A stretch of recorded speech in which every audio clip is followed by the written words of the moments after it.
Il y a une autre question qui s'invitait, qui est la question démocratique et de la légitimité. Il faut comprendre une chose, c'est que tout n'est pas comptable dans la vie.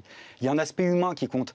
Et quand on a un gouvernement arrogant, quand on a M. Valls qui passe maintenant le plus clair de son temps à finalement insulter, dénigrer, dire c'est pas la CGT qui fait la loi. Mais de qui il parle? Qui c'est qui fait la loi? Lui?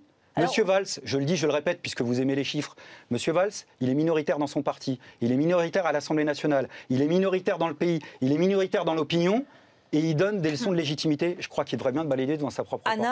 Oui, je pense qu'il doit partir. Mais moi, je vais au-delà. C'est-à-dire qu'une fois... Parce qu'il y en a beaucoup qui vous disent ça en ce moment.